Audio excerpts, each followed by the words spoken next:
Good morning, children. Welcome back to the new social session. We are going to begin with a devotional path to the divine. So we need to think out of box for this unit, children. Beyond the religion and beyond the boundaries also we need to think for this. See, you might have seen people performing different kinds of rituals, different kinds of worshipping, singing the bhajans, kirtans or kavalis, okay, or nath padna. So even repeating the name of the God in silence, okay, that is tapasya, repeating the name of the God. Penance also you might have seen. Haven't you noticed some of them are so moved that they burst into tears also. Even they cry while singing the God's name or the God's kirtanas. So they are so deeply involved with that, even they burst out into tears. And such intense devotion to the God is a legacy of various kinds of bhakti movement or Sufi movements that India has already gone through. So that evolved during the 8th century in the country. And in class 6th, you have already learnt about the bhakti poems of Alvars and even about the Nayankars. Alvars and Nayankars, you remember, children? Alvars are the devotees of the Lord Vishnu, whereas Nayankars are the devotees of the Lord Shiva. So these families who devoted themselves to Lord Vishnu and Lord Shiva, we have seen in class 6th already.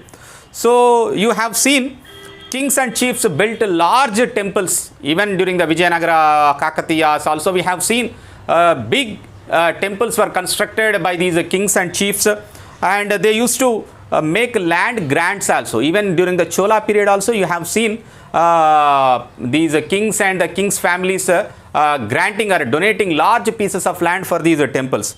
And they also had given many gifts to perform the rituals in the temples. Temple worship became a elaborative and complex and very expensive thing. Only very rich people can perform such kind of rituals. To that level the temple performance, temple ritual worshipping has gone towards. Specially trained priests perform the rituals. People belonging to some caste, some lower caste were not allowed to enter into the temples also. There was untouchability, and lower caste people were not allowed into the temples, like Dalits are there, okay, Bahujans. These people were not allowed into the temples. So soon a reaction had set against to these rituals and inequalities, and new ideas on the devotion towards the God emerged. And in this unit we shall learn what are the new ideas that has evolved in order to bring equality towards the devotional path. So this bhakti movement and Sufi movement has a large impact even on today's lifestyle also. So let us observe what is that devotional path to the divine. Okay, if you perform the rituals in the temple, if you donate the land to the temple only, you will attain the moksha or the salvation, or is there any other way through which we can reach the God? So if you look at the philosophy on bhakti, okay, so Shankara is one of the famous guru of this country, okay, is one of the most influential philosophers of India, and he was born in Kerala. I am talking about Shankara, okay. Shankara, and today he is known as Adi Shankaracharya. He is a famous philosopher and guru of this country. I am not talking about Lord Shiva, okay, Lord Shankara. I am talking about a guru called as Shankara. He was born in Kerala. So in the 8th century he was born, and he was an advocate of a theory, a philosophy called as Advaita. Please remember this, Advaita. His philosophy is Advaita, okay. And where is another guru is there, Ramanuja, and his philosophy is Vashishta Advaita. This is Advaita, and another Guruji is Ramanuja's philosophy is Vashishta Advaita.